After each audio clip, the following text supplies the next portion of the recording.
ठीक है। अब हम अधिक मास पर चर्चा करेंगे।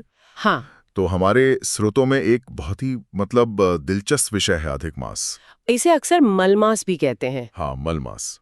अब हम सब ने अपनी दादी नानी से इसके बारे में सुना तो है कि इस महीने में कोई शुभ काम नहीं करते, शादियां नहीं होती। कोई नया बिजनेस शुरू नहीं करता। हाँ, मुझे तो याद है मेरी नानी कहती थी कि इस महीने में नया झाड़ू भी नहीं खरीदना चाहिए, और मैं हमेशा सोचता था कि भाई झाड़ू का कैलेंडर से क्या लेना देना।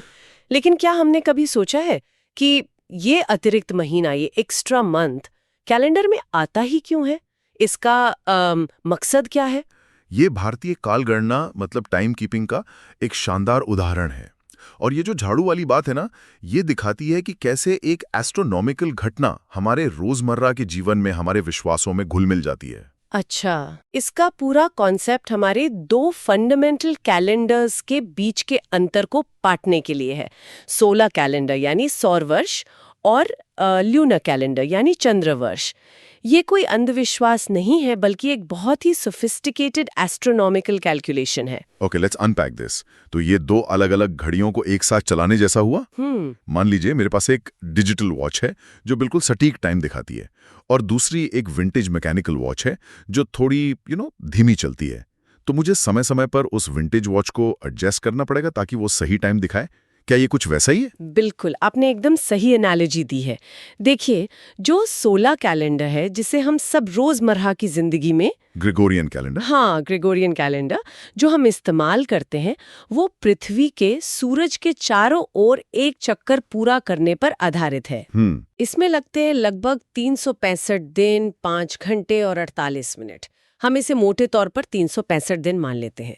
हमारी सारी ऋतुएं, मौसम का जो चक्र है वो इसी पर चलता है। और हमारा जो पारंपरिक कैलेंडर है वो लूनर है। हाँ, हमारा पारंपरिक हिंदू पंचांग, जिससे हमारे सारे त्योहार, व्रत और पूजा पाठ तय होते हैं, वो एक लूनर कैलेंडर है। ओके। ये चंद्रमा के पृथ्वी के चारों ओर चक्कर लगाने पर आधारित है। अब चंद्रमा का एक चक्कर लगभग 29.5 दिन का होता है, तो 12 महीनों का एक लूनर साल हुआ लगभग 354 दिनों का। ओहो, तो हर साल लूनर कैलेंडर सोलर कैलेंडर से लगभग 11 दिन पीछे रह जाता है। एग्जैक्टली। 365 माइनस 354, पूरे 11 दिन। ये तो ऐसा है जैसे दो दोस्त एक साथ रेस शुरू करें, लेकिन एक दोस्त हर रोज मान लीजिए 100 मीटर कम दौड़ता है। सही बात है। कुछ ही दिनों में दोनों के बीच अच्छा खासा फासला हो जाएगा। बिल्कुल सही पकड़ा आपने। और सोचिए, अगर हम इस 11 दिन के गैप को, इस ड्रिफ्ट को हर साल ठीक ना करें तो क्या होगा? क्या होगा? हमारे सारे त्योहार जो लूनर कैलेंडर के हिसाब से तय होते हैं, वो धीरे धीरे मौसम से पूरी तरह बाहर हो जाएंगे। दिवाली जो सर्दियों की शुरुआत में आती है, कार्तिक मास की अमावस्या को, वो कुछ सालों बाद मॉनसून में आने लगेगी। हाँ, फिर कुछ और सालों बाद कड़कड़ाती गर्मियों में, और होली जो वसंत में होती है, फाल्गुन की पूर्णिमा को, वो बारिश में या फिर कड़ाके की ठंड में मनाई जाएगी। बिल्कुल। अरे, ये तो पूरा कंफ्यूजन हो जाएगा। इमेजिन मई जून की छुट्टियों में दिवाली के पटाखे जला रहे हैं, या दिसंबर में होली खेल रहे हैं। हाँ, त्योहारों का जो पूरा एहसास है, जो मौसम से जुड़ा है, वो तो खत्म ही हो जाएगा। इसी कंफ्यूजन से बचने के लिए और हमारे कल्चरल और नेचुरल साइकिल को एक दूसरे के साथ तालमेल में रखने के लिए हमारे पूर्वजों ने एक बहुत ही सरल और प्रभावी समाधान निकाला। क्या कहा वो? उन्होंने हर लगभग 2.5 साल के बाद कैलेंडर में एक अतिरिक्त महीना जोड़ दिया। गणित तो सीधा लगता है। हर साल 11 दिन का अंतर, तो 3 साल में ये 33 दिन का हो गया, जो लगभग 1 महीने के बराबर है। हाँ, मोटे तौर पे हर 32-33 महीनों के बाद ये जो अंतर है, ये एक पूरे लूनर महीने के बराबर हो जाता है। तो इस एक अतिरिक्त महीने यानी अधिक मास को जोड़कर हम लूनर और सोलर कैलेंडर को वापस एक लय में ले आते हैं। अच्छा। वो जो 11-11 दिन का गैप इकट्ठा हुआ था, वो इस 1 महीने से भर जाता है। ये कैलेंडर का एक तरह से रिकैलिब्रेशन है। तो ये एक तरह का सेल्फ करेक्शन मैकेनिज्म है जो हमारे कैलेंडर को भटकने नहीं देता। बिल्कुल। ये सुनिश्चित करता है कि हमारे त्योहार और ऋतुएं, सीजन्स, हमेशा एक साथ चलें। ये तो बहुत ही स्मार्ट सिस्टम है। ठीक है, तो ये तो समझ आ गया कि हमें एक एक्स्ट्रा महीने की जरूरत क्यों है कैलेंडर को पटरी पर रखने के लिए। पर यह तय कैसे होता है कि कौन सा महीना अधिक मास होगा? और ये कब आएगा? मुझे हमेशा लगता था कि शायद ज्योतिषियों की कोई समिति बैठकर फैसला करती होगी कि चलो 2025 में ज्येष्ठ को डबल कर देते हैं, या अगली बार अश्विन की बारी है। हाँ, पर आप कह रहे हैं कि ये विज्ञान है, तो कैसे? नहीं, इसमें कोई भी मानवीय दखलंदाजी या मनमानी नहीं है। ये पूरी तरह से खगोलीय गणना पर आधारित है और इसका केंद्र है सूर्य की गति। सूर्य की गति। हाँ, यहाँ पर संक्रांति का कॉन्सेप्ट आता है जो बहुत महत्वपूर्ण है। संक्रांति, जैसे मकर संक्रांति। बिल्कुल, मकर संक्रांति बस सबसे प्रसिद्ध है। आसान भाषा में संक्रांति का मतलब है सूर्य का एक राशि यानी ज़ोडिएक साइन से दूसरी राशि में प्रवेश करना। ओके। जैसे कि हम जानते हैं, आकाश को 12 राशियों में बांटा गया है, मेष, वृष, मिथुन वगैरह। हाँ। सूर्य अपनी यात्रा में इन राशियों से होकर गुजरता है।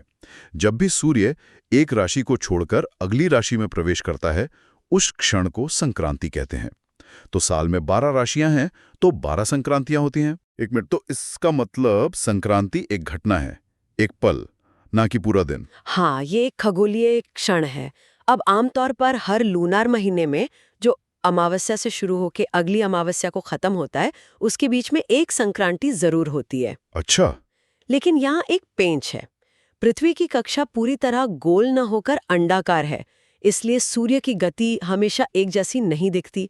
कभी यह हमें धीमी नजर आती है, कभी तेज। ओके। अब यहीं पर असली बात है।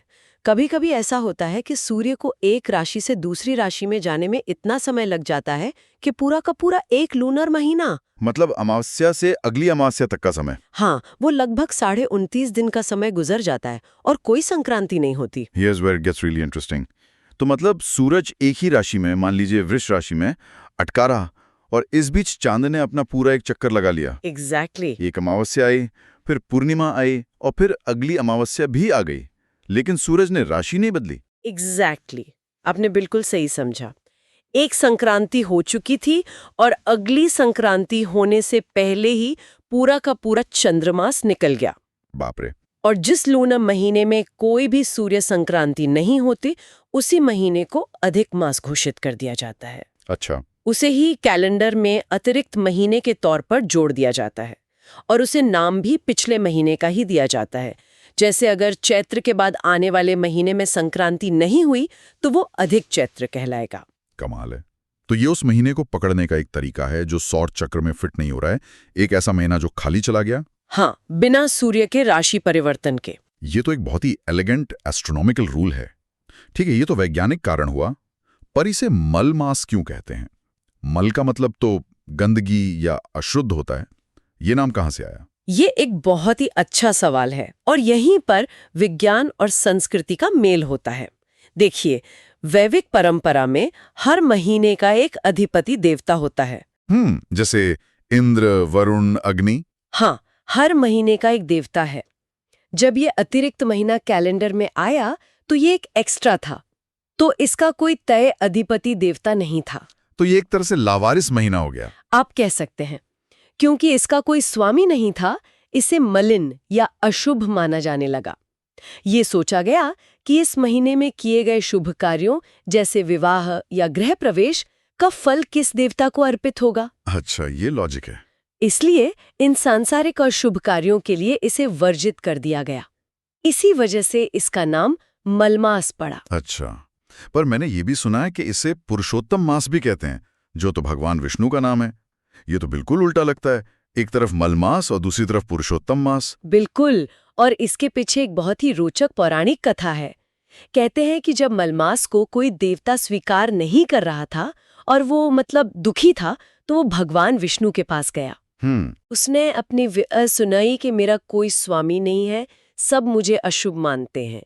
तब भगवान विष्णु ने, जो पुरुषोत्तम कहलाते हैं, उसे अपनाया और अपना नाम दिया। वाह। उन्होंने कहा कि आज से तुम मेरे नाम से पुरुषोत्तम मास के नाम से जाने जाओगे और इस महीने में जो भी भक्ति, जप, तप और दान पुण्य करेगा उसे अक्षय फल की प्राप्ति होगी। वाह।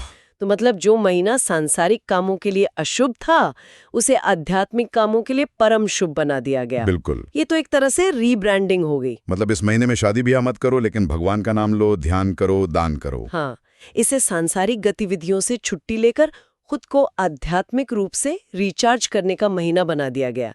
ये दिखाता है कि हमारी परंपराओं में हर चीज को एक मकसद और एक सकारात्मक अर्थ देने की कोशिश की गई है। ये तो बहुत ही गहरा है। लेकिन अब मेरे दिमाग में एक और सवाल आ रहा है, अगर सूर्य की गति धीमी हो सकती है जिससे एक महीना बिना संक्रांति के निकल जाए, तो क्या इसका उल्टा भी हो सकता है? हम्म क्या कभी सूर्य की गति इतनी तेज हो सकती है कि वो एक ही लूनर महीने के अंदर 2 बार राशि बदल ले? मतलब महीना शुरू हुआ, एक संक्रांति हुई, और महीना खत्म होने से पहले दूसरी संक्रांति भी हो गई। This raises an important question, और इसका जवाब है हाँ, ऐसा हो सकता है। हालांकि ये बहुत दुर्लभ होता है। कितना दुर्लभ? ये 19, 41 या कभी-कभी 141 सालों में एक बार होता है। इस स्थिति को क्षय मास कहते हैं। क्षय मास। क्षय का मतलब तो नाश या कमी होता है, तो उसका मतलब क्या है? इसका मतलब है कि कैलेंडर से एक महीने का क्षय हो गया, यानी उसे हटा दिया गया। It is dropped. हटा दिया गया। हाँ, जब किसी एक लूनर महीने में यानी 2 अमावस्याओं के बीच 2 सूर्य संक्रांतियां हो जाती हैं तो उसे क्षय मास कहा जाता है। पर ऐसा होता क्यों है? सूर्य की गति तेज क्यों हो जाती है? ये तब होता है जब पृथ्वी अपनी कक्षा में सूर्य के सबसे करीब होती है। इस स्थिति को पेरिहेलियन कहते हैं। पेरिहेलियन। जब पृथ्वी सूर्य के करीब होती है तो गुरुत्वाकर्षण के कारण उसकी कक्षीय गति तेज हो जाती है। जब पृथ्वी तेजी से घूमती है तो हमें आकाश में सूर्य भी राशियों को तेजी से पार करता हुआ दिखाई देता है। अच्छा। इतनी तेजी से कि कभी-कभी वो एक चंद्रमास में ही 2 राशियों को पार कर जाता है। तो मतलब उस महीने को कैलेंडर से डिलीट कर दिया जाता है, गायब। हाँ जैसे कंप्यूटर में कोई फाइल डिलीट करते हैं, वैसे ही कैलेंडर से एक महीना ही हटा दिया। हाँ, एक तरह से वही, क्योंकि उस एक ही चंद्रमास ने 2 सौर महीनों का कोटा पूरा कर लिया। इसलिए संतुलन बनाने के लिए उसे गिनती से हटाना पड़ता है ताकि कैलेंडर फिर से सिंक हो सके। वाह। यह स्थिति अधिक मास से कहीं ज्यादा दुर्लभ होती है और इसकी गणना भी बहुत बहुत जटिल होती है। ये सोचने वाली बात है कि ये सिस्टम कितना लचीला है। ये सिर्फ जोड़ता ही नहीं, जरूरत पड़ने पे घटाता भी है ताकि संतुलन बना रहे। बिल्कुल करेक्टिंग सिस्टम है। बिल्कुल। ये दिखाता है कि हमारे पूर्वजों की खगोलीय समझ कितनी गहरी थी। उन्हें पता था कि अगर इन दोनों कैलेंडरों को बिना एडजस्टमेंट के छोड़ दिया तो धीरे धीरे हमारा पूरा सांस्कृतिक ढांचा प्रकृति से अलग थलग पड़ जाएगा। तो कुल मिलाकर अधिक मास कोई ज्योतिषी संयोग या कोई अजीब बात नहीं है जैसा कि कई लोग सोचते हैं। नहीं, बिल्कुल नहीं। ये हमारे चंद्र आधारित सांस्कृतिक जीवन को सूर्य आधारित प्राकृतिक दुनिया के साथ तालमेल में रखने का एक अविश्वसनीय रूप से सटीक और वैज्ञानिक तरीका है। हाँ, ये एक ब्रिज है जो हमारे त्योहारों को सही मौसम से जोड़े रखता है, और साथ ही ये हमें सांसारिक भागदौड़ से एक महीने का आध्यात्मिक ब्रेक भी देता है। हाँ, ये सिर्फ धर्म या परंपरा नहीं बल्कि प्योर साइंस है जो हमारे रोजमर्रा के जीवन और त्योहारों में बहुत खूबसूरती से बुनी हुई है। सही बात है। ये दिखाता है कि कैसे खगोल विज्ञान, गणित, पौराणिक कथाएं और सामाजिक मान्यताएं एक साथ मिलकर एक ऐसी व्यवस्था बनाते हैं जो हजारों सालों से चली आ रही है। चलिए आगे बढ़ते हैं। ठीक, अब हम पक्ष यानी पक्षास पर चर्चा करेंगे। चलिए उस पर गहराई से बात करते हैं। जब भी हम भारतीय कैलेंडर की बात करते हैं, चाहे वो त्योहारों के लिए हो या किसी शुभ काम के लिए, ये 2 शब्द शुक्ल पक्ष और कृष्ण पक्ष ये बार बार सामने आते हैं। बिल्कुल। मेरे दादा दादी तो तारीखों से ज्यादा इन्हीं से बात करते थे। सोर्सेज के अनुसार ये महीने को बांटने का एक तरीका है, पर मुझे लगता है ये उससे कहीं ज्यादा है। बिल्कुल। सतही तौर पर ये एक महीने को 2 पखवाड़ों या फोर्टनाइट्स में बांटने का एक लूनर कैलेंडर का सिस्टम है, लेकिन इसकी खूबसूरती इसके लॉजिक में है। ये सिर्फ समय का विभाजन नहीं है, बल्कि ये रात के आसमान को देखने, प्रकृति के साथ एक लय में जीने और यहाँ तक कि हमारे मूड और ऊर्जा को समझने का भी तरीका था। अच्छा, ये मूड वाली बात दिलचस्प है। पहले बेसिक चीज समझते हैं, ये काम कैसे करता है? मतलब शुक्ल और कृष्ण का मतलब क्या है? देखिए, इसका लॉजिक बहुत सीधा और खूबसूरत है। सब कुछ चांद पर आधारित है। पहला है शुक्ल पक्ष। शुक्ल का संस्कृत में मतलब होता है सफेद या उज्जवल। Okay, bright. हाँ, तो इसे उजला पखवाड़ा या द ब्राइट हाफ भी कहते हैं। ये अमावस्या यानी न्यू मून के ठीक अगले दिन से शुरू होता है, जब आसमान में घना अंधेरा होता है और कोई चांद नहीं दिखता। राइट। उस अंधेरे के बाद हर रात चांद का आकार थोड़ा थोड़ा बढ़ता जाता है, जिसे हम वैक्सिंग मून कहते हैं, जब तक कि वो 15वें दिन पूर्णिमा को, फुल मून को पूरा गोल न हो जाए। अच्छा। ये एक तरह से अंधेरे से रोशनी की तरफ, मतलब उम्मीद की तरफ बढ़ने का प्रतीक है। और फिर इसका उल्टा होता होगा कृष्ण पक्ष में? सही। पूर्णिमा के उस पूरी रोशनी रात के बाद शुरू होता है कृष्ण पक्ष। कृष्ण मतलब काला या सांवला, तो ये अंधेरा पखवाड़ा या द डार्क हाफ है। इसमें ठीक उल्टा होता है। चांद का आकार हर रात घटता जाता है, जिसे वेमिंग मून कहते हैं, जब तक कि वो 15वें दिन अमावस्या को पूरी तरह गायब न हो जाए। तो ये एक तरह से साइकिल पूरी होती है। हाँ, ये एक तरह से बाहरी दुनिया से हटकर अंदर की ओर झांकने या एक साइकिल के खत्म होने का समय माना जाता है, और फिर ये साइकिल दोबारा शुरू हो जाता है। ये तो कमाल है। मतलब हमारे सारे बड़े त्योहार बिल्कुल। इसी साइकिल के इमोशनल और विजुअल लैंडस्केप से जुड़े हैं। जैसे दिवाली हमेशा अमावस्या को होती है, जब आसमान में घना अंधेरा होता है। हाँ, कृष्ण पक्ष के बिल्कुल अंत में। हाँ, और उस अंधेरे को हम दियों से रोशन करते हैं। और होली हमेशा पूर्णिमा को, जब चांद अपने पूरे शबाब पर होता है। शुक्ल पक्ष के अंत में, एक तरह का सेलिब्रेशन। एग्जैक्टली। ये तो हम सब अपने घरों में देखते और सुनते आए हैं, पर कभी इस तरह से इसकी पीछे की फिलॉसफी को नहीं सोचा। यही बात इसे दिलचस्प बनाती है। ये सिर्फ एक कैलेंडर नहीं है, बल्कि प्रकृति के चक्र के साथ हमारे जीवन के तालमेल को दिखाता है। हमारे पूर्वजों के लिए ये सिर्फ छुट्टी का दिन तय करना नहीं था, ये खेती के लिए भी जरूरी था।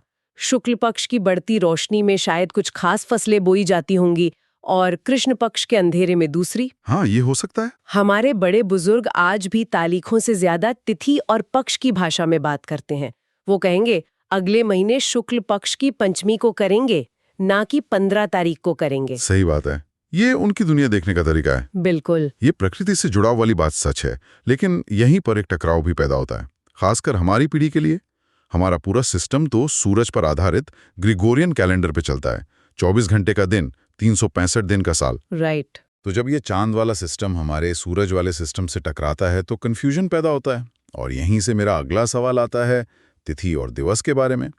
सुनने में तो एक जैसे लगते हैं। हाँ, बिल्कुल। आज कौन सी तिथि है या आज कौन सा दिन है, लगता है एक ही बात पूछ रहे हैं। यहीं पर असली बारीकी है, और ज्यादातर कंफ्यूजन भी यहीं से शुरू होता है। वो एक जैसे लगते हैं पर है नहीं। सोर्स के मुताबिक दिवस वो है जिसे हम आज का दिन कहते हैं, एक सौर दिवस, सोलर डे। ये एक सूर्योदय से दूसरे सूर्योदय तक का समय है, जिसे हमने मोटे तौर पर 24 घंटे में बांध दिया है। ये फिक्स्ड है। ठीक है, ये तो आसान है, हमारी घड़ियां इसी पर चलती हैं। हाँ, लेकिन तिथि या वासर एक चंद्र दिवस, लूनर डे है।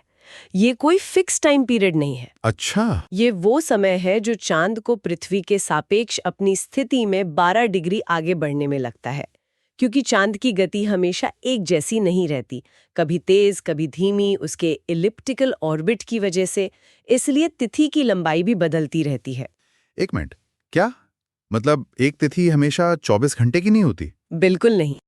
औसतन एक तिथि की अवधि 23 घंटे और 37 मिनट होती है, लेकिन ये 21 घंटे से लेकर 26 घंटे तक भी हो सकती है। अरे, मतलब ये हमारे 24 घंटे के दिन से लगभग 23 मिनट छोटा होता है। अच्छा, अब समझ आया। ये तो पूरा गेम ही बदल देता है। हाँ। यही वजह है कि कभी-कभी घर पर पंडित जी कहते हैं कि आज चतुर्थी दोपहर तक ही है, उसके बाद पंचमी लग जाएगी। बिल्कुल। तो इसका मतलब ये है कि एक ही 24 घंटे वाले दिन में, मतलब एक ही ग्रेगोरियन कैलेंडर डेट पर 2 तिथियां पड़ सकती हैं। बिल्कुल सही पकड़ा। और कभी-कभी एक ही तिथि 2 सूर्योदय तक खिंच जाती है। यही वो वजह है जिससे अक्सर त्योहारों की तारीखों को लेकर इतना कंफ्यूजन होता है। हाँ। मैं आपको एक उदाहरण देती हूँ। मान लीजिए जन्माष्टमी है। एक पंचांग कहेगा 6 सितंबर को है, दूसरा कहेगा 7 सितंबर को। लोग परेशान कि मनाएं कब। ये तो होता ही है। ऐसा इसलिए होता है क्योंकि अष्टमी तिथि शायद 6 तारीख को दिन में शुरू हुई और 7 तारीख को सुबह तक चली। तो कुछ लोग उसे 6 को मनाते हैं, कुछ 7 को। कोई गलत नहीं है, बस वो अलग अलग नियमों का पालन कर रहे हैं। ये तो मेरे घर की कहानी है। पिछले साल गणेश चतुर्थी पर यही हुआ था। मेरी दादी कह रही थी कि तिथि दोपहर 2 बजे खत्म हो रही है, तो पूजा उससे पहले ही करनी है। और मेरा कैलेंडर ऐप दिखा रहा था कि चतुर्थी तो पूरे दिन है। घर में छोटा मोटा महाभारत हो गया था कि किसकी सुने। अब समझ आ रहा है कि दादी चांद की घड़ी से चल रही थी और मैं सूरज की। ये हर दूसरे घर की कहानी है। ये 2 अलग अलग टाइम सिस्टम्स का क्लैश है। एक प्राचीन, प्राकृतिक और फ्लेक्सिबल, दूसरा आधुनिक, मैकेनिकल और रिजिड। ठीक है, लेकिन यहाँ एक और बड़ा सवाल खड़ा होता है। अगर एक चंद्र दिवस यानी तिथि एक सौर दिवस से औसतन 23 मिनट छोटा है, तो हर महीने ये कैलेंडर कुछ घंटे पीछे हो जाएगा। हाँ। साल में कई दिन पीछे हो जाएगा। इस हिसाब से तो हमारे त्योहारों को हर साल पीछे खिसकते जाना चाहिए। कुछ सालों में दिवाली गर्मियों में और होली सर्दियों में आनी चाहिए, जैसा इस्लामिक कैलेंडर में होता है। सही पॉइंट है। पर ऐसा तो नहीं होता। दिवाली हमेशा अक्टूबर-नवंबर में ही आती है। तो इस कैलेंडर को एडजस्ट कैसे किया जाता है? बहुत अच्छा सवाल है। ये सिस्टम की सबसे बड़ी खूबी है। इसे एडजस्ट करने के लिए अधिक मास या मलमास का कॉन्सेप्ट है। अधिक मास, हाँ सुना है। ये ल्यूनार कैलेंडर के लिए एक तरह का लीप ईयर है। जैसा कि आपने कहा, हर साल चंद्र कैलेंडर सौर कैलेंडर से लगभग 11 दिन छोटा होता है। ओके। तो करीब 3 साल में ये अंतर 1 महीने के बराबर हो जाता है। इसी अंतर को पाटने के लिए हर 32-33 महीने में सिस्टम में एक पूरा अतिरिक्त महीना जोड़ दिया जाता है। अरे वाह! इसे ही अधिक मास कहते हैं। ये सुनिश्चित करता है कि चंद्र कैलेंडर और सौर कैलेंडर यानी त्योहार और मौसम हमेशा एक दूसरे के साथ सिंक में रहें। वाह! ये तो बहुत ही इंजीनियस सॉल्यूशन है। मतलब ये कोई जुगाड़ नहीं, बल्कि सिस्टम का ही एक हिस्सा है। बिल्कुल। तो हमने मैक्रो लेवल पर तो समझ लिया कि महीनों को कैसे एडजस्ट करते हैं। अब जरा माइक्रो लेवल पर चलते हैं। आपने कहा कि तिथि की लंबाई भी फिक्स नहीं होती। तो उस जमाने में जब एटॉमिक घड़ियां नहीं थी, लोग इतने छोटे-छोटे समय को नापते कैसे थे? मतलब घंटों को मिनट और सेकंड में बांटने जैसा कोई सिस्टम था? हाँ, और यहाँ पर भारतीय समय गणना की सटीकता, उसकी प्रिसीजन देखकर आप हैरान रह जाएंगे। ये सिर्फ अंदाजे का खेल नहीं था, ये शुद्ध गणित था। अच्छा। सोर्स के अनुसार दिन को और छोटे हिस्सों में बांटा गया था। चलिए इसका गणित समझते हैं, बहुत आसान है। बताइए। देखिए, एक दिन रात यानी एक दिवस को हम 24 घंटे मानते हैं। इसी 24 घंटे को 60 घटिका में बांटा गया है। ओके, तो 24 घंटे बराबर 60 घटिका। तो एक घटिका कितने की हुई? 24 घंटे मतलब 1440 मिनट। 1440 को 60 से डिवाइड करें तो 24 मिनट। तो एक घटिका मतलब 24 मिनट। ठीक है, ये समझ आया। एकदम सही। अब इससे भी आगे चलते हैं। एक घटिका को 60 पल में बांटा गया है। ओके। तो अगर एक घटिका 24 मिनट की है तो एक पल कितने का हुआ? 24 मिनट मतलब 1440 सेकंड। उसे 60 से डिवाइड करें। अरे, ये भी 24 सेकंड आया। ये तो बड़ा सिमेट्रिकल है। एक घटिका 24 मिनट, एक पल 24 सेकंड। ये याद रखना आसान है। और भी आगे है। एक पल को 60 विपल में बांटा गया है। मतलब एक विपल सेकंड से भी छोटा हिस्सा है, करीब 0.4 सेकंड का। 0.4 सेकंड्स? हाँ, ये दिखाता है कि गणना कितनी सूक्ष्म, कितनी माइक्रो लेवल पर की जा रही थी। कमाल है। मतलब वो 0.4 सेकंड तक की सटीकता से समय नाप रहे थे। लेकिन मेरा सवाल वही है, क्यों? एक आम किसान को या एक राजा को 0.4 सेकंड की प्रिसिशन की क्या जरूरत पड़ गई? आज भी हम मिली सेकंड की बात या तो साइंटिफिक लैब में करते हैं या फिर ओलंपिक की रेस में। वो इसका क्या करते थे? इसके 2-3 मुख्य कारण थे। पहला और सबसे जरूरी, ज्योतिष या एस्ट्रोलॉजी। जन्म कुंडली बनाने के लिए जन्म का बिल्कुल सटीक समय चाहिए होता था, क्योंकि माना जाता था कि कुछ पलों के अंतर से ही ग्रहों की स्थिति बदल जाती है और इंसान का भविष्य भी। अच्छा, कुंडली के लिए? हाँ। दूसरा, बड़े बड़े यज्ञ और राजकीय अनुष्ठान जैसे राज्याभिषेक या युद्ध की शुरुआत, इनमें मंत्रों का उच्चारण और आहुति डालने का समय विपल तक में तय होता था। ओहो। इसे ब्रह्मांडीय लय के साथ तालमेल बिठाने का एक तरीका माना जाता था। ये सिर्फ परंपरा नहीं, एक तरह की कॉस्मिक टेक्नोलॉजी थी उनकी नजर में। Cosmic technology? Yes. ये सोचने का एक बिल्कुल नया तरीका है। तो इसी प्रिसिजन से मुहूर्त का कॉन्सेप्ट निकला होगा। एग्जैक्टली। जिसे हम आज शुभ मुहूर्त कहते हैं। ये कोई पंडित जी का अंदाजा नहीं, बल्कि इसी गणित पर आधारित है। बिल्कुल। शुभ मुहूर्त कोई रैंडम लकी टाइम नहीं है। सोर्स के मुताबिक 2 घटिका मिलकर एक मुहूर्त बनाती हैं। 2 घटिका? तो अगर एक घटिका 24 मिनट की है तो 2 घटिका हुई 48 मिनट।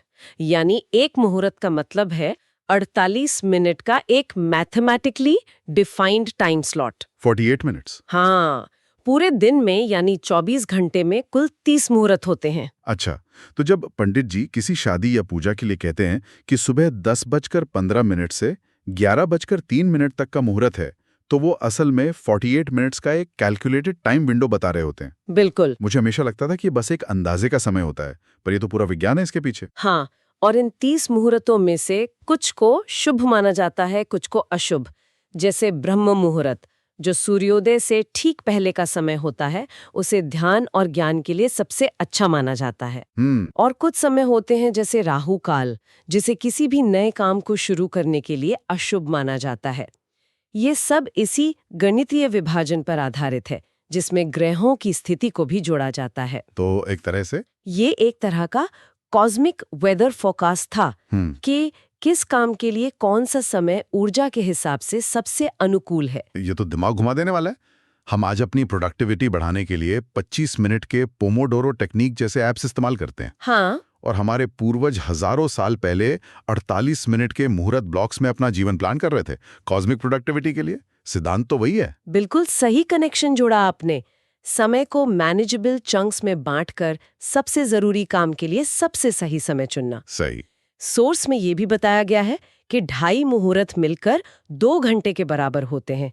48 मिनट को 2.5 से गुणा करें तो 120 मिनट आते हैं, यानी 2 घंटे। वाह। हर चीज एक दूसरे से गणितीय रूप से जुड़ी हुई थी।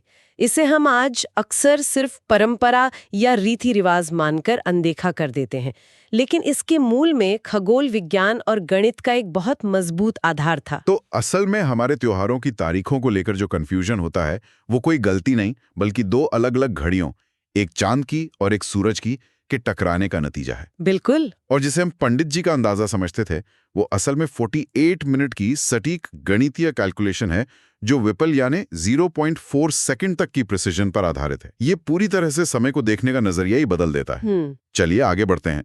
ठीक है, तो अब बात करते हैं हिंदू कैलेंडर की। जब हम कैलेंडर के बारे में सोचते हैं तो हमारे दिमाग में मतलब जनवरी से दिसंबर आता है, तारीखें, छुट्टियां। बिल्कुल, एक ग्रिड की तरह। हाँ, एक सीधा साधा ग्रिड है जिसमें दिन, हफ्ते और महीने ऑर्गेनाइज किए गए। लेकिन जो सोर्सेस हमें मिले हैं वो बताते हैं कि हिंदू कैलेंडर, जिसे पंचांग कहते हैं, वो इससे कहीं ज्यादा कॉम्प्लेक्स और फैसिनेटिंग है। ये सिर्फ डेट्स बताने वाला टूल नहीं लगता। बिल्कुल नहीं। पंचांग शब्द ही अपने आप में बहुत कुछ कहता है। इसका मतलब है पंच अंग, यानी 5 लिम्स। 5 limbs, okay. तो ये सिर्फ समय का हिसाब नहीं रखता, बल्कि कॉस्मॉस में पृथ्वी की पोजीशन और इसके प्रभाव को समझने का एक पूरा सिस्टम है। ये एक तरह का कॉस्मिक गाइड है जो बताता है कि किसी भी मोमेंट पर सेलेस्टियल बॉडीज यानी ग्रह, नक्षत्र कहाँ हैं और उनका हम पर क्या असर हो सकता है। तो चलिए इसे अनपैक करते हैं। ये 5 अंग आखिर हैं क्या? क्योंकि सोर्सेज में इस पर थोड़ी अलग-अलग जानकारी दी गई है जो थोड़ी कंफ्यूजिंग हो सकती है। हाँ, और ये इसकी खूबसूरती है कि एक ही कॉन्सेप्ट को देखने के 2 नजरिए हैं। एक आप कह सकते हैं थियोरेटिकल, हाँ, और दूसरा अप्लाइड। अच्छा। तो पहले वर्जन के अनुसार ये 5 अंग हैं: वर्ष, मास यानी महीना, फिर पक्ष, तिथि और घटिका। घटिका, हाँ, घटिका। ये एक तरह से समय को बड़े से छोटे यूनिट में तोड़ने जैसा है, जैसे हम साल, महीना, हफ्ता, दिन और घंटे में तोड़ते हैं। यहाँ साल से लेकर एक स्पेसिफिक मोमेंट यानी घटिका तक का हिसाब है, और एक घटिका लगभग 24 मिनट के बराबर होती है। 24 मिनट? हाँ, सोचिए उस जमाने में कितनी प्रिसिजन की बात हो रही थी। मतलब वो सिर्फ घंटे के लेवल पर नहीं, बल्कि उससे भी ज्यादा ग्रैन्युलर लेवल पर समय को ट्रैक कर रहे थे। जी। तो ये वर्जन एक तरह से प्योर टाइम कीपिंग, एक एस्ट्रोनॉमिकल ब्रेकडाउन जैसा लगता है। और दूसरा वर्जन क्या है, वो इससे कैसे अलग है? दूसरा वर्जन शायद ज्यादा प्रैक्टिकल है और ज्योतिष से ज्यादा जुड़ा हुआ है। अच्छा। इसमें 5 अंग हैं: तिथि, वार यानी हफ्ते का दिन, नक्षत्र, योग और करण। हाँ, ये शब्द सुने हुए हैं। आज भी हमारे घरों में जब कोई पूजा पाठ या कोई शुभ काम होता है तो पंडित जी सबसे पहले यही सब देखते हैं। सही बात है। आज कौन सी तिथि है, कौन सा नक्षत्र चल रहा है, ये सवाल आम बातचीत का हिस्सा है। ये 5 अंग मिलकर दिन के कैरेक्टर को डिफाइन करते हैं। 1 मिनट, आपने कहा तिथि, वार, नक्षत्र, योग और करण। तिथि और नक्षत्र तो चंद्रमा की पोजीशन से जुड़े हैं, ये समझ आता है। लेकिन ये योग और करण क्या है? सोर्सेज में इनका जिक्र है, पर इन्हें ठीक से एक्सप्लेन नहीं किया गया। अच्छा, वो आपने पूछा। इन्हें समझना थोड़ा कॉम्प्लेक्स है, पर आसान भाषा में कहें तो ये सूर्य और चंद्रमा की कंबाइंड स्पीड और पोजीशन से बनते हैं। ओके। या शुभ अशुभ समय को और ज्यादा रिफाइन करने में मदद करते हैं। मुझे याद है मेरे दादाजी रोज सुबह पंचांग देखते थे और कभी-कभी कहते थे कि आज करण अच्छा नहीं है तो कोई नया काम शुरू मत करना। अरे वाह! ये दिखाता है कि ये कॉन्सेप्ट्स कितनी गहराई तक डेली लाइफ में इंटीग्रेट हुए थे। इंटरेस्टिंग। तो पहला वर्जन मतलब वर्ष, मास वगैरह, वो एक एकेडमिक एस्ट्रोनॉमिकल ब्रेकडाउन है, समय को नापने का एक तरीका। बिल्कुल। और दूसरा यानी तिथि वार वगैरह, वो एक अप्लाइड वर्जन है जो ज्योतिष और धर्म के लिए बना। ये दिखाता है कि एंशिएंट इंडिया में साइंस सिर्फ थ्योरी के लिए नहीं था, उसे रोजमर्रा की जिंदगी में इस्तेमाल करने के लिए डेवलप किया जाता था। Exactly. It's the difference between knowing what time it is and knowing what this time is for.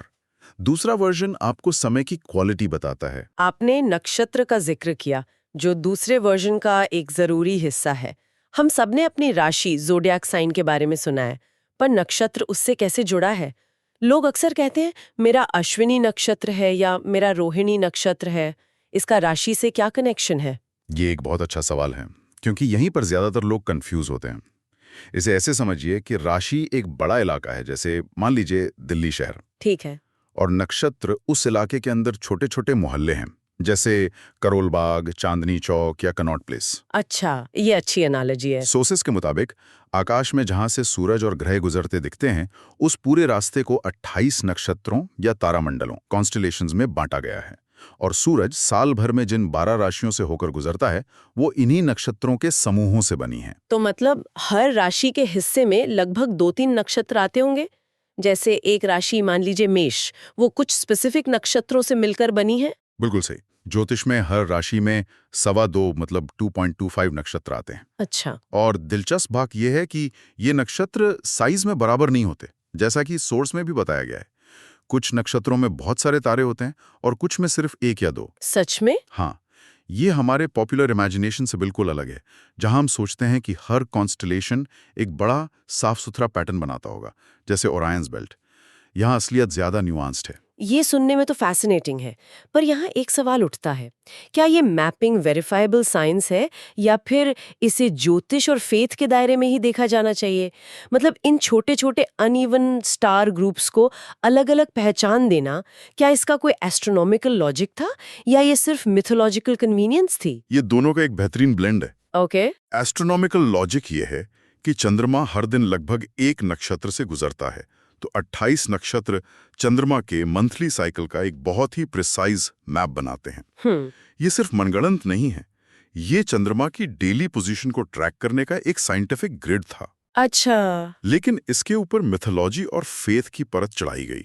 हर नक्षत्र की अपनी एक एनर्जी, अपना एक देवता और अपनी एक कहानी होती है, जो उस नक्षत्र में पैदा हुए इंसान के स्वभाव पर असर डालती है, ऐसा माना जाता है। इसीलिए भारतीय ज्योतिष में सिर्फ राशि नहीं, नक्षत्र को बहुत ज्यादा इंपॉर्टेंस दी जाती है। शादी के लिए गुण मिलान भी नक्षत्रों के आधार पर ही होता है। सही है। ये दिखाता है कि सिस्टम कितना डिटेल्ड और स्पेसिफिक है। नक्षत्रों की डिटेल्ड मैपिंग दिखाती है कि हर छोटे से छोटे मोमेंट पर ध्यान दिया गया है। Does the same level of detail apply to how the entire year is structured as well? मैंने सोर्सेज में उत्तरायण और दक्षिणायन के बारे में पढ़ा है, जो साल को 2 बड़े हिस्सों में बांटते हैं। हाँ, और इसका एक बहुत गहरा एस्ट्रोनॉमिकल और आध्यात्मिक मतलब है। हिंदू कैलेंडर के अनुसार सौर वर्ष यानी सोलर ईयर के पहले 6 महीने उत्तरायण होते हैं। उत्तरायण ये मकर संक्रांति से कर्क संक्रांति तक चलता है। मोटे तौर पे देखें तो अंग्रेजी कैलेंडर के हिसाब से जनवरी से जून तक। उत्तरायण का मतलब है उत्तर की ओर यात्रा। इस दौरान सूरज आसमान में उत्तर की तरफ बढ़ता हुआ दिखाई देता है। और सोर्स में इसे देवताओं का दिन कहा गया है। इसका क्या मतलब हुआ? क्या देवता इस समय जाग रहे होते हैं? एक तरह से हाँ। इसका सिंबॉलिक मतलब है कि ये समय रोशनी, ऊर्जा, पॉजिटिविटी और शुभता से जुड़ा है। अच्छा। सूरज उत्तर की ओर बढ़ रहा होता है, दिन लंबे होते हैं, रोशनी बढ़ती है। इसे ज्ञान और चेतना के प्रकाश का समय माना जाता है। इसीलिए ज्यादातर शुभ काम। हाँ, इसीलिए ज्यादातर शुभ काम जैसे शादी, गृह प्रवेश, मुंडन वगैरह इसी दौरान किए जाते हैं। ये एक तरह से कॉस्मिक लेवल पर एक पॉजिटिव एंड अपवर्ड साइकिल है। महाभारत में भीष्म पितामह ने अपनी मृत्यु के लिए बाणों की शैया पर लेटकर उत्तरायण के शुरू होने का इंतजार किया था, ताकि उन्हें मोक्ष मिले। तो फिर दक्षिणायन जो जुलाई से दिसंबर तक होता है, वो देवताओं की रात हुई। इसका मतलब क्या ये समय अशुभ या खराब होता है? नहीं, अशुभ नहीं, बस इसकी एनर्जी अलग होती है। बिल्कुल। सोर्स के हिसाब से ये देवताओं की रात है। ये वो समय है जब सूरज दक्षिण की ओर जाता है, दिन छोटे होने लगते हैं और रातें लंबी, इसे अक्सर इंट्रोस्पेक्शन, साधना, ध्यान और पितरों से जुड़े कार्यों के लिए महत्वपूर्ण माना जाता है। अच्छा, इंट्रोस्पेक्शन के लिए। हाँ, जैसे दिन काम करने और दुनिया से जुड़ने के लिए होता है और रात आराम, चिंतन और अपने अंदर झांकने के लिए, वैसे ही उत्तरायण और दक्षिणायन है। दक्षिणायन में श्राद्ध जैसे रिचुअल्स होते हैं जो पूर्वजों को समर्पित होते हैं। तो ये बुरा नहीं है, बस इसकी एनर्जी इंटरनल फेसिंग है। वाह! तो इसका मतलब हमारा एक पूरा साल, हमारे 365 डेज देवताओं के एक दिन और एक रात के बराबर है। बिल्कुल। ये पर्सपेक्टिव तो सब कुछ बदल देता है। That's a mind bending concept. तो अगर हमारा पूरा साल देवताओं का सिर्फ एक दिन है, तो फिर उनके साल या युग कितने बड़े होते होंगे? Does this scale upwards even further in the sources? बिल्कुल, और यही हिंदू कॉस्मोलॉजी की खासियत है। ये आपको एक बहुत बड़े कॉस्मिक क्लॉक का हिस्सा महसूस कराता है। देवताओं के साल, फिर युग, सतयुग, त्रेता, द्वापर, कलयुग, फिर महायुग और फिर ब्रह्मा का एक दिन, जिसे कल्प कहते हैं। ये स्केल बढ़ता ही जाता है। दिमाग घूम जाता है ये सोचकर। लेकिन सबसे जरूरी बात यह है कि इसका प्रैक्टिकल असर हमारे रिचुअल्स पर पड़ता था। उत्तरायण में जब देवता जाग रहे हैं तो बड़े बड़े यज्ञ और अनुष्ठान होते थे ताकि उनका आशीर्वाद सीधे मिले। दक्षिणायन में जब वे विश्राम में हैं तब ध्यान, तपस्या और पितरों को याद करने जैसे काम होते थे। It literally maps human activity to a divine schedule. कमाल है। तो पंचांग सिर्फ त्योहारों की लिस्ट वाला कैलेंडर नहीं है, जैसा कि हम अक्सर अपने घरों में दीवार पर टंगा हुआ देखते हैं। नहीं, वो तो बस एक छोटा सा हिस्सा है। ये तो समय और ब्रह्मांड को देखने का एक पूरा फ्रेमवर्क है। हर चीज एक दूसरे से जुड़ी हुई है। सूरज की चाल, चंद्रमा की कलाएं, तारों की स्थिति, महीने और हमारे रिचुअल्स भी, सब कुछ एक दूसरे से सिंक्रोनाइज्ड है। सही कहा। ये दिखाता है कि कैसे कल्चर समय को सिर्फ लीनियर तरीके से नहीं देखता कि एक तारीख के बाद दूसरी आएगी और वो दिन फिर कभी वापस नहीं आएगा, बल्कि यहाँ समय को एक साइक्लिकल और आध्यात्मिक नजरिए से भी देखा जाता है। हर साल उत्तरायण आएगा, हर महीने पूर्णिमा आएगी। ये एक कॉन्स्टेंट रिन्यूअल का प्रोसेस है। ये सिर्फ टाइम कीपिंग नहीं, लाइफ मैपिंग है। तो ये सिर्फ एक कैलेंडर नहीं, बल्कि ब्रह्मांड के साथ तालमेल बिठाने का एक तरीका है। ये बताता है कि समय सिर्फ टिकटॉक करती हुई घड़ी नहीं है, बल्कि एक लिविंग ब्रीदिंग साइकिल है जिसकी अपनी एक रिदम है, अपनी एक एनर्जी है। Exactly, and it leaves us with a fascinating thought. अगर हमारा आज का कैलेंडर सिर्फ तारीखें नहीं बल्कि हर दिन की यूनिक एनर्जी बताता, हाँ, कि आज का दिन इंट्रोस्पेक्शन के लिए अच्छा है या सोशलाइजिंग के लिए या कोई नया काम शुरू करने के लिए, तो क्या हम अपनी जिंदगी अलग तरह से जीते? बिल्कुल। क्या हम बुरे दिन को बस एक कॉस्मिक फेज मानकर ज्यादा शांति से उसे गुजार पाते? ये सोचने वाली बात है। चलिए आगे बढ़ते हैं। ठीक है, तो अब हम युगों पर चर्चा करेंगे। बिल्कुल। और ये टॉपिक शुरू करने से पहले एक बात समझना जरूरी है। ये सिर्फ टाइम कीपिंग या कोई कैलेंडर नहीं है। राइट, ये सिर्फ तारीखों का खेल नहीं है। हाँ, सोर्सेस के हिसाब से ये एक ब्रह्मांडीय चक्र, एक कॉस्मिक साइकिल का ब्लूप्रिंट है। ये बताता है कि समय के साथ सिर्फ टेक्नोलॉजी या पॉलिटिक्स नहीं बदलती, बल्कि इंसान की सोच, हाँ, हमारी कोर कॉन्शियसनेस, हमारी नैतिकता और हमारे समाज की क्वालिटी, वो कैसे धीरे धीरे बदलती है। आप इसे यूनिवर्स की धड़कन की तरह समझ सकती हैं। एक सांस अंदर, एक सांस बाहर। वाओ, यूनिवर्स की धड़कन, ये तो सुनने में बहुत प्रोफाउंड लगता है। तो मतलब ये एक पूरा फ्रेमवर्क है जो ह्यूमन एवोल्यूशन एंड डिवोल्यूशन दोनों को मैप करता है। Devolution, right. तो सोर्सेज में 4 युगों का जिक्र है: सतयुग, त्रेता युग, द्वापर युग और कलयुग। बिल्कुल। पर यहाँ जो बात दिमाग को सबसे ज्यादा चकराती है वो है इनके टाइम फ्रेम्स। बिल्कुल, ये कोई 100-200 साल की बात तो है नहीं। बिल्कुल नहीं। हम लाखों, करोड़ों, बल्कि अरबों सालों के स्केल की बात कर रहे हैं। ये हमारे अगले महीने की EMI या वीकेंड का क्या प्लान है वाले स्केल से एकदम परे है। हाँ, सही बात है। इन नंबर्स को समझना ही अपने आप में एक हम्बलिंग एक्सपीरियंस है। तो चलिए इन माइंड बॉगलिंग नंबर से ही शुरू करते हैं। सोर्सेस के मुताबिक पहला युग सतयुग, जिसे द गोल्डन एज भी कहते हैं, हाँ, वो 17,28,000 साल लंबा है। एक मिनट, 1.728 मिलियन ईयर्स? हमारी पूरी ह्यूमन रिकॉर्डेड हिस्ट्री तो मुश्किल से 5-6 हजार साल पुरानी है। एग्जैक्टली। इस स्केल को हम इमेजिन भी कैसे करें? यही तो इसकी सबसे फैसिनेटिंग बात है। ये हमारी ह्यूमन ईगो को उसकी सही जगह दिखाता है। इसके बाद आता है त्रेता युग 12,96,000 साल का। ओके। फिर द्वापर युग 8,64,000 साल। और आखिर में कलयुग, जिसमें हम अभी जी रहे हैं, वो 4,32,000 साल का है। वेट, इसमें तो एक क्लियर मैथमेटिकल पैटर्न दिख रहा है।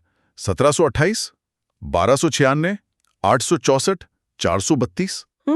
ये 4:3:2:1 का रेशियो है, राइट? बिल्कुल सही पकड़ा आपने। ये रैंडम नहीं है। ये एक बहुत ही व्यवस्थित ग्रेजुअल डिक्लाइन को दिखाते हैं। हर युग में धर्म यानी राइचियसनेस, मोरालिटी, कॉस्मिक ऑर्डर, उसका 1/4 हिस्सा कम होता जाता है। अच्छा। सतयुग में धर्म अपने चारों पैरों पर खड़ा है 100%, त्रेता में 3 पर, द्वापर में 2 पर, और कलयुग आते आते वो सिर्फ 1 पैर पर लड़खड़ा रहा होता है। ये पतन का गणित है। हाँ, एक तरह से। और ये तो सिर्फ एक साइकिल है। सोर्सेज बताते हैं कि इन चारों युगों को मिलाकर एक महायुग बनता है, जो हुआ 43,20,000 ईयर्स का। 4.32 मिलियन ईयर्स। और कहानी यहाँ भी नहीं रुकती। नहीं। ऐसे 1000 महायुग मिलकर ब्रह्मा का सिर्फ एक दिन बनाते हैं, जिसे कल्प कहते हैं। 1000 महायुग। जी। ये तो 4.32 बिलियन साल हो गए। ये तो अर्थ की एज के लगभग बराबर है। हाँ, और ये सिर्फ ब्रह्मा का दिन है। इतनी ही लंबी उनकी रात भी होती है, जिसे प्रलय कहते हैं, जब यूनिवर्स डिसॉल्व हो जाता है। ये कॉस्मिक ब्रीदिंग जैसा है। मतलब दिन में सृष्टि बनती है, चलती है, और रात में वापस सोर्स में विलीन हो जाती है। बिल्कुल, अगली सुबह फिर से बनने के लिए। तो चलिए इस ग्रैंड साइकिल की शुरुआत से शुरू करते हैं, सतयुग से, जब सब कुछ 100% था। हाँ, सतयुग, सत्य का युग। सोर्सेस इसे एक ऐसी दुनिया बताते हैं जहां सिर्फ एक ही धर्म था। इसका मतलब ये नहीं कि एक रिलीजन था। नहीं, इसका मतलब है कि हर इंसान नेचुरली धर्म यानी कॉस्मिक लॉ के साथ अलाइंड था। उन्हें सही गलत बताने के लिए किसी किताब या गुरु की जरूरत ही नहीं थी। सबके अंदर इनबिल्ट था वो। बिल्कुल। सोचिए एक ऐसा समाज जहां कोई मॉरल कंफ्यूजन ही नहीं है, कोई झूठ नहीं, कोई धोखा नहीं, कोई पॉलिटिक्स नहीं। ये एक high state of collective consciousness है। जैसे आज हम एक टीम में सिनर्जी की बात करते हैं, वहां पूरी इंसानियत एक सिंगल हार्मोनियस यूनिट की तरह काम कर रही थी। किसी को कुछ प्रूव करने की जरूरत नहीं थी, क्योंकि कोई इनसिक्योरिटी ही नहीं थी। ये तो एक यूटोपिया जैसा लगता है। क्या सोर्सेज इसे एक एक्चुअल हिस्टोरिकल पीरियड मानते हैं, या ये एक आइडियल स्टेट ऑफ बीइंग है जिसे हमें एस्पायर करना चाहिए? ये एक बहुत गहरा सवाल है। क्योंकि सोर्सेज ये भी कहते हैं कि उस वक्त खेती या माइनिंग की जरूरत नहीं थी। धरती खुद ही सब कुछ देती थी। मौसम हमेशा परफेक्ट, कोई बीमारी नहीं, कोई डर नहीं। हाँ, और सोर्सेज में दोनों तरह के संकेत मिलते हैं। कुछ इसे एक शाब्दिक इतिहास मानते हैं, जबकि कई ज्ञानी इसे चेतना की एक सात्विक अवस्था कहते हैं। सात्विक गुण यानी बैलेंस, प्योरिटी, नॉलेज। ओके। सतयुग में हर कोई इस सात्विक अवस्था में था, और जब इंसान प्रकृति के साथ इतनी हार्मोनी में हो, तो प्रकृति भी वापस देती है। आपको छीनने की जरूरत नहीं पड़ती। लेकिन साइकिल्स का नियम है, परफेक्शन स्थिर नहीं रहता। पहिया घूमता है, और यहीं से पहली दरार आनी शुरू होती है। तो अगर सब कुछ इतना परफेक्ट था, तो ये बदला क्यों? कहां से शुरुआत हुई इस डिक्लाइन की? त्रेता युग में यहाँ पुण्य का 1/4 हिस्सा कम हो गया। अच्छा। सात्विक गुणों के साथ राजसिक गुण भी आ गए। राजसिक यानी एम्बिशन, एक्शन, पैशन। पहली बार लोगों में मैं और मेरा का भाव आया। ओह। सतयुग में सब कुछ हमारा था। त्रेता में हायरार्कीज बनी, राजा बने, साम्राज्य बने। तो यहीं से पावर स्ट्रक्चर का जन्म हुआ, और जहां सत्ता होती है वहां संघर्ष तो होता ही है। सोर्सेस कहते हैं कि बड़े बड़े सम्राट हुए जिन्होंने दुनिया जीतने की कोशिश की। हाँ, और लड़ाइयाँ आम हो गईं। ये उस परिवार की तरह है जो पहले एक साथ खुशी खुशी रहता था, पर अब जमीन जायदाद के बंटवारे को लेकर झगड़े शुरू हो गए। एकदम सटीक एनालॉजी है। और जैसे ही इंसान की चेतना में ये बंटवारा आया, प्रकृति में भी बदलाव आया। मौसम में एक्सट्रीम्स आने लगे। बहुत ज्यादा गर्मी, बहुत ज्यादा सर्दी। हाँ, सोर्सेस के मुताबिक समुद्र और रेगिस्तान इसी युग में बने। अब धरती अपनी मर्जी से सब कुछ नहीं दे रही थी। इंसान को पहली बार मेहनत करनी पड़ी। खेती, मजदूरी, माइनिंग, ये सब शुरू हुआ। तो ये बीइंग से डूइंग की तरफ एक बड़ा शिफ्ट था। सतयुग में आपका होना ही काफी था, त्रेता में आपको अपनी जगह बनाने के लिए कुछ करना पड़ता था। बिल्कुल। और इसका असर इंसान की उम्र पर भी पड़ा। जहां सतयुग में उम्र लाखों साल थी, वहीं त्रेता में ये घटकर 1000 से 10,000 साल के बीच रह गई। क्योंकि अब शरीर को संघर्ष करना पड़ रहा था, एनवायरनमेंट के साथ भी और दूसरे इंसानों के साथ भी। सही बात है। इसके बाद साइकिल और नीचे गया और हम पहुंचे द्वापर युग में। द्वापर युग, जहां पुण्य और सच दोनों घटकर आधे रह गए। यहां डिक्लाइन और तेज हो जाता है। सोर्स कहता है कि लोग तामसिक गुणों से भर गए। हाँ, तामसिक गुण यानी अज्ञान, आलस और भौतिक चीजों से जरूरत से ज्यादा लगाव। सात्विक था ज्ञान, राजसिक था एक्शन और तामसिक है इनर्शिया। इनर्शिया मतलब ये वो अवस्था है जब आपको सब कुछ चाहिए पर उसके लिए मेहनत नहीं करनी। असंतोष और ईर्ष्या इस युग की पहचान बन गए। ये तो आज के जमाने जैसा ही लगता है, द शर्मा जी का बेटा सिंड्रोम। हाँ, बिल्कुल। या सोशल मीडिया पर दूसरों की जिंदगी देखकर जलना, fear of missing out, FOMO, ये सब इसी डिस्कंटेंट और जेलसी का ही तो लक्षण है। एग्जैक्टली। सोर्सेज साफ कहते हैं कि इंसान असंतुष्ट थे और एक दूसरे से लड़ते थे। बीमारियां बहुत आम हो गईं क्योंकि लोगों का लाइफस्टाइल और मेंटल स्टेट दोनों बिगड़ने लगे। शरीर और मन दोनों कमजोर हो गए और औसत उम्र घटकर कुछ 100 साल रह गए। तो अब धर्म सिर्फ दो पैरों पर खड़ा था। हाँ, अच्छाई और बुराई में 50-50 की टक्कर थी और फिर साइकिल अपने सबसे निचले पॉइंट पर पहुंचता है, कलयुग। हमारा युग, द एज ऑफ आयरन, इसे अंधकार और अज्ञान का युग कहा गया है। सोर्सेस के शब्द तो बहुत ही कठोर हैं। काफी कठोर है। वो कहते हैं कि लोग पापी हो जाते हैं, पुण्य बस नाम का रह जाता है। लोग अपनी पैशंस, अपनी वासनाओं के गुलाम बन जाते हैं। वासनाओं का गुलाम होना आज की कंज्यूमर कल्चर का इससे बेहतर वर्णन नहीं हो सकता। सही बात है। हमें नया फोन चाहिए, फास्ट फैशन चाहिए, 10 मिनट डिलीवरी चाहिए, इंस्टेंट ग्रेटिफिकेशन चाहिए। राइट। हमारे पास इंफॉर्मेशन का ओवरलोड है, गूगल पर दुनिया की हर जानकारी है, पर ज्ञान और विवेक की भारी कमी है। सबके पास ओपिनियंस हैं, लेकिन अंडरस्टैंडिंग किसी के पास नहीं। और सोर्सेस कहता है कि इस युग में इंसान की ताकत अपने सतयुग के पूर्वजों के मुकाबले कुछ भी नहीं होती। औसत उम्र मुश्किल से 100 साल रह गई है। हाँ। और सबसे डरावनी बात जो सोर्सेज में लिखी है वो ये कि युग के अंत तक ये उम्र घटकर सिर्फ 20 साल रह जाएगी। ये कैसे हो सकता है? देखिए, इसे लिटरल 20 साल समझने के बजाय ये एक चरम पतन का प्रतीक हो सकता है। सोचिए, एक्सट्रीम एनवायरमेंटल डिग्रेडेशन, हवा पानी में जहर, नॉन स्टॉप मानसिक तनाव और लाइफस्टाइल से जुड़ी बीमारियां जो बचपन से ही शुरू हो जाएं। ये सब मिलकर इंसान की वाइटैलिटी को इतना कम कर सकते हैं कि 20 साल की उम्र तक ही शरीर जवाब दे जाए। मतलब क्वालिटी ऑफ लाइफ का पूरी तरह खत्म हो जाना। हाँ, ये उसका संकेत है। तो हमने सतयुग के परफेक्ट हार्मनी से शुरू करके कलयुग के इस केओस तक का ये पूरा सफर देखा। ये तो एक तरह से एंट्रोपी का स्पिरिचुअल वर्जन है, जहाँ चीजें नेचुरली ऑर्डर से डिसऑर्डर की तरफ बढ़ती हैं। हाँ, लेकिन यहाँ एक बहुत दिलचस्प पैराडॉक्स भी है जो सोर्सेज में मिलता है। अच्छा, वो क्या? कलयुग को भले ही सबसे अंधकारमय युग कहा गया हो, पर साथ ही इसे मोक्ष या आध्यात्मिक मुक्ति के लिए सबसे आसान युग भी माना गया है। ये कैसे? ये तो काउंटर इंट्यूटिव लगता है। इसे ऐसे समझिए, जब आप एक बहुत आरामदायक एसी वाले कमरे में हो तो आपको बाहर निकलने की इच्छा नहीं होती, लेकिन जब कमरे में आग लग जाए तो आप बाहर निकलने के लिए पूरी जान लगा देते हैं। राइट। कलयुग की परेशानियां, दुख और केओस वो आग है जो इंसान को स्पिरिचुअल अवेकनिंग के लिए पुश करती है। सतयुग में ध्यान लगाना आसान था, पर उसकी जरूरत कम महसूस होती थी। कलयुग में ध्यान लगाना बहुत मुश्किल है, पर उसकी जरूरत सबसे ज्यादा है। वाओ। इसलिए कहते हैं कि इस युग में थोड़ा सा भी किया गया पुण्य कर्म बहुत बड़ा फल देता है। ये तो पूरे नैरेटिव को एक होपफुल ट्विस्ट देता है। तो मतलब हम डूम्ड नहीं है? बिल्कुल नहीं। तो ये हमें वापस उसी सवाल पर ले आता है जो हमने शुरू में उठाया था। क्या ये युग फिक्स्ड एस्ट्रोनॉमिकल टाइमलाइंस हैं जिनमें हम कैद हैं और बस इस कॉस्मिक ड्रामा को देख सकते हैं, या ये चेतना के चक्र हैं? और यही इस पूरी नॉलेज का सार है। क्या एक इंसान या एक समाज अपने कर्मों और अपनी चेतना के स्तर को उठाकर कलयुग के इस बड़े साइकिल के अंदर अपना एक छोटा पर्सनल सतयुग बना सकता है? अपने आसपास हार्मनी, ट्रूथ और कंपैशन का एक माइक्रो क्लाइमेट तैयार कर सकते हैं। एग्जैक्टली। सोर्सेज का इशारा इसी तरफ है कि अ cosmic cycle may be inevitable, but individual choice is always supreme. ये एक बहुत गहरा सवाल है कि हम साइकिल के किस हिस्से में हैं।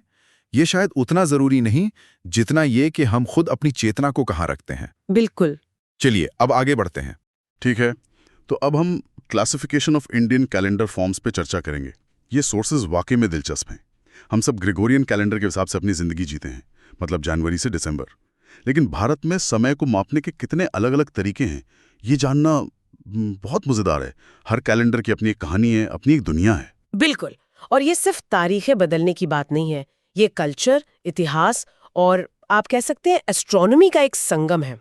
हर कैलेंडर हमें बताता है कि हमारे पूर्वज दुनिया को, मतलब ब्रह्मांड को, कैसे देखते थे। चलिए एक एक करके इन पर गहराई से बात करते हैं। तो सबसे पहले बात करते हैं विक्रम संवत की। जो सबसे पहली और चौंकाने वाली बात मुझे लगी वो ये है कि ये ग्रेगोरियन कैलेंडर से 56.7 साल आगे है। हाँ, मतलब टेक्निकली इस कैलेंडर के हिसाब से हम सब भविष्य में जी रहे हैं। ये तो किसी साईफाई मूवी जैसा लगता है। हाँ, ये पॉइंट बहुत फैसिनेट करता है। और इसकी शुरुआत ईसा मसीह के जन्म से भी 56 साल पहले यानी 56 बीसी में हुई थी। बिल्कुल। और इसके पीछे का इतिहास भी उतना ही दिलचस्प है। एक मान्यता है कि उज्जैन के राजा विक्रमादित्य ने शक शासकों पर अपनी जीत की याद में से शुरू किया था। अच्छा। लेकिन एक दूसरा हिस्टोरिकल पर्सपेक्टिव भी है।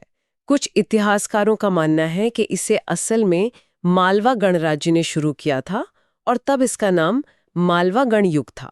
बाद में जब चंद्रगुप्त विक्रमादित्य ने मालवा पर विजय प्राप्त की तो उनके सम्मान में इसका नाम विक्रम संवत पड़ गया। मतलब इसके ओरिजिन को लेकर भी एक डिबेट है। और ये एक लूनार कैलेंडर है, यानी चांद की गति पर आधारित है। हाँ। हमारे ज्यादातर त्योहार जैसे दिवाली या होली हर साल अलग अलग तारीखों पर क्यों पड़ते हैं, इसका जवाब शायद यहीं छिपा है। इसके महीने भी हमारे जाने पहचाने नामों जैसे हैं, चैत्र, वैशाख, ज्येष्ठ। सही पकड़ा। ये पूरी तरह से लूनर साइकिल पर आधारित है। हर महीने को 2 हिस्सों में बांटा गया है। शुक्ल पक्ष, द ब्राइट हाफ। हाँ, ब्राइट हाफ जब चांद बढ़ता है और कृष्ण पक्ष यानी डार्क हाफ जब चांद घटता है। पूर्णिमा और अमावस्या इसी के हिस्से हैं। अब सवाल उठता है कि लूना ईयर तो 16 ईयर से लगभग 11 दिन छोटा होता है। हाँ। इस डिफरेंस को कैसे एडजस्ट किया जाए? हाँ, ये सोर्स में भी मेंशन किया है। इसमें अधिक मास का कॉन्सेप्ट है, यानी हर 3 या 5 साल के साइकिल के बाद एक अतिरिक्त महीना जोड़ा जाता है। बिल्कुल। ये सुनने में बड़ा टेक्निकल लगता है, लेकिन असल जिंदगी में इसका बहुत असर होता होगा। जैसे लोग कहते हैं कि अधिक मास में कोई शुभ काम जैसे शादी ब्याह नहीं करना चाहिए। बिल्कुल। ये कैलेंडर को मौसम के चक्र के साथ सिंक में रखने का एक बहुत ही इंटेलिजेंट सिस्टम है। बिना अधिक मास के कुछ ही दशकों में दिवाली गर्मियों में और होली सर्दियों में आने लगती। ये अधिक मास एक तरह का सीजनल रीसेट बटन है। अच्छा। और ये भी ध्यान देने वाली बात है कि भारत के ज्यादातर हिस्सों में विक्रम संवत कार्तिक महीने से शुरू होता है, जो दिवाली के ठीक बाद आता है। Okay, let's unpack the next one. शक संवत। ये विक्रम संवत से थोड़ा अलग है।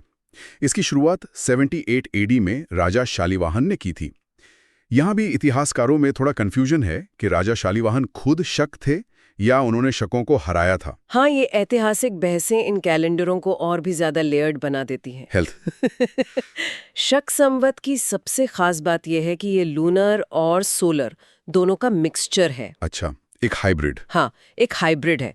इसके महीने तो लूनर है, विक्रम संवत की तरह ही, चैत्र, वैशाख वगैरह, लेकिन पूरा साल सोलर ईयर पर आधारित है। इसलिए इसमें दिनों की संख्या 365 तय है। अच्छा, तो मतलब इसमें विक्रम संवत की तरह अधिक मास वाला सिस्टम नहीं है और इसका नया साल एक फिक्स डेट के आसपास शुरू होता है। एग्जैक्टली। सोर्स कहता है कि ये 22 मार्च को शुरू होता है और लीप ईयर में 21 मार्च को। ये तो ग्रेगोरियन कैलेंडर के बहुत करीब लगता है। एकदम सही।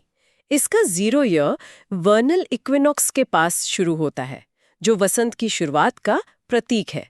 यही वजह है कि इसकी शुरुआत मार्च में होती है। महीनों के नाम भले ही विक्रम संवत जैसे हों, लेकिन महीनों में दिनों की संख्या तय होती है, जो इसे मैनेज करना आसान बनाता है। ये एक तरह से ट्रेडिशनल भारतीय सिस्टम और मॉडर्न सोलर सिस्टम के बीच का ब्रिज है। अब आते हैं हिजरी कैलेंडर पर। इसका ओरिजिन अरबी है और इसकी कहानी पैगंबर मोहम्मद साहब के जीवन की एक बहुत महत्वपूर्ण घटना से जुड़ी है, हिजरत।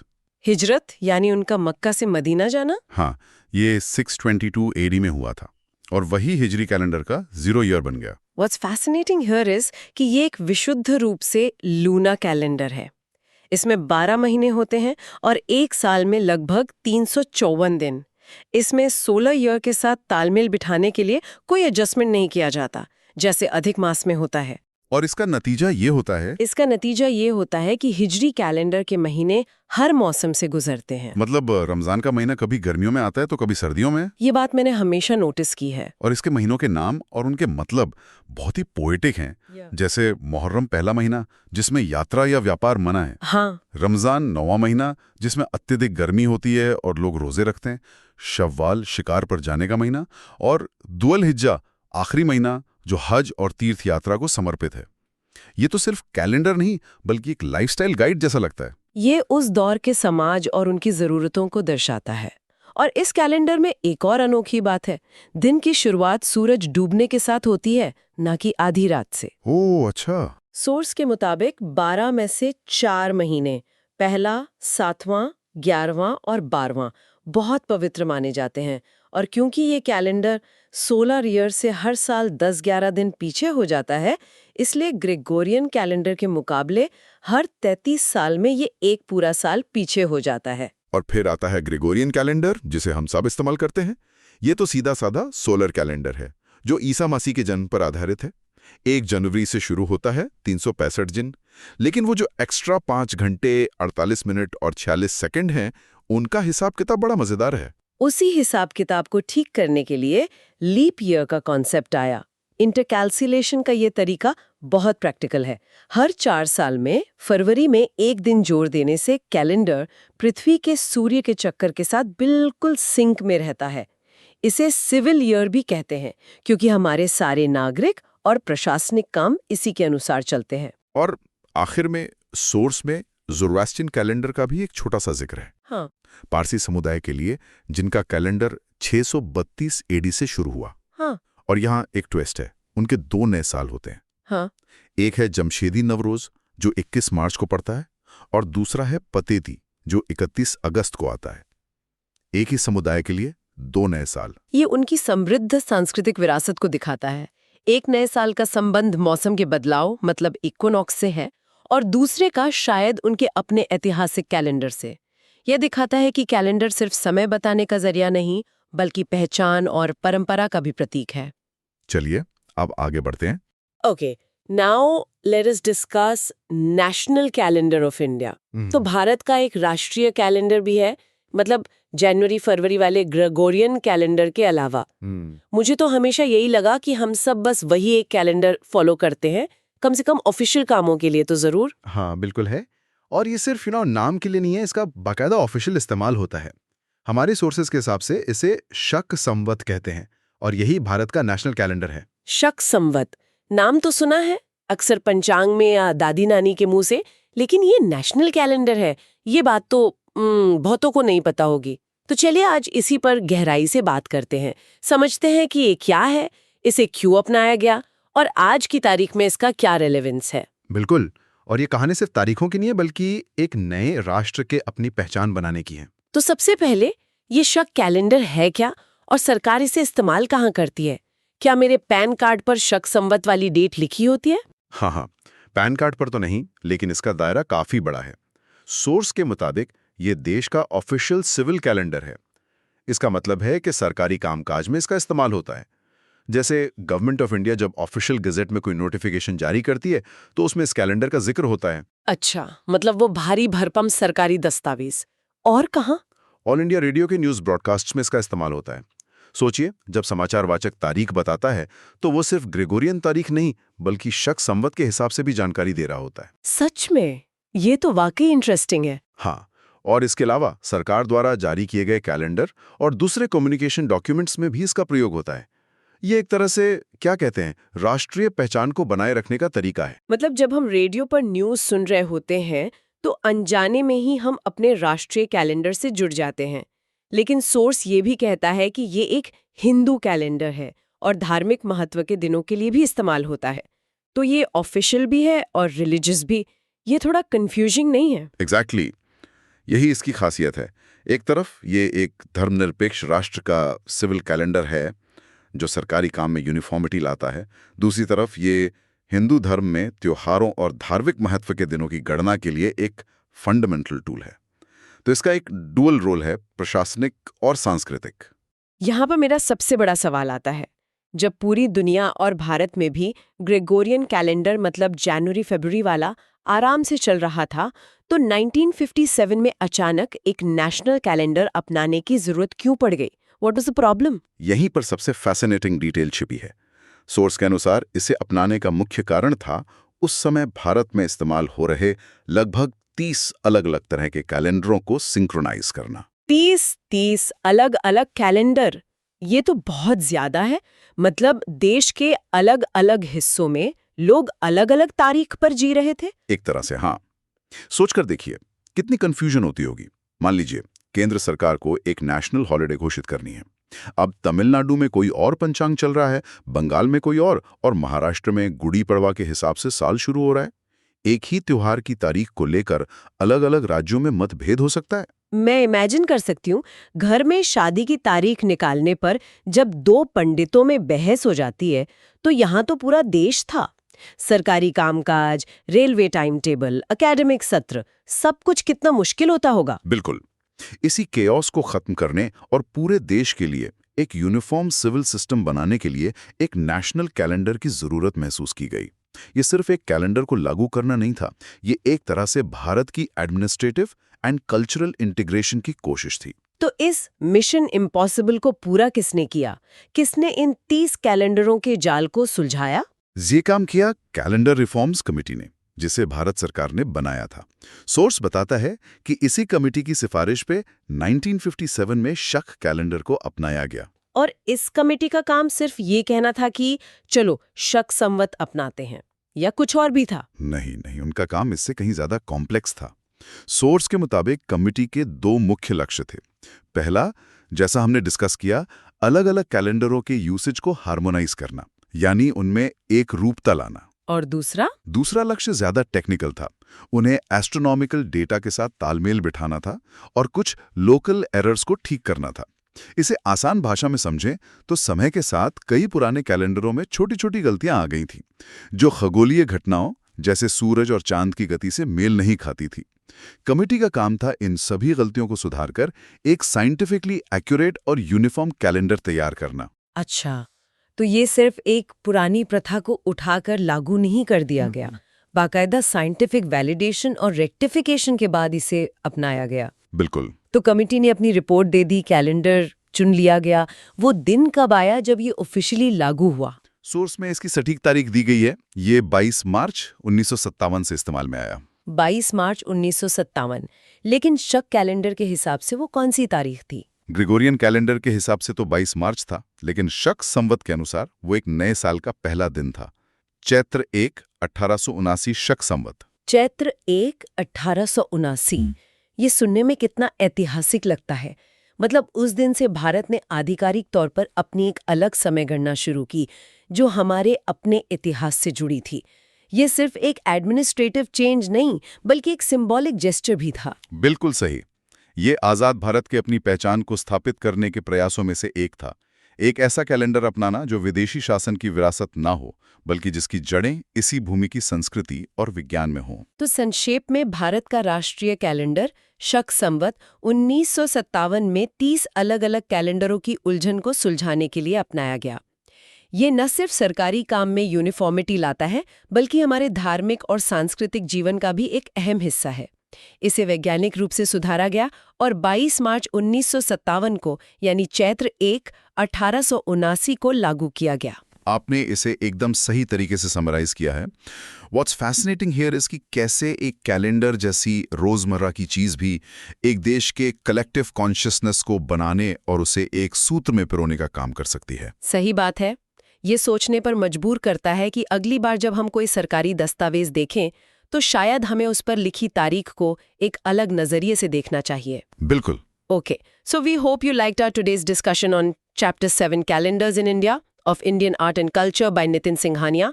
For more such discussions on UPSC topics, subscribe to the UPSC podcast channel. Dhanyavad. Jai Hind.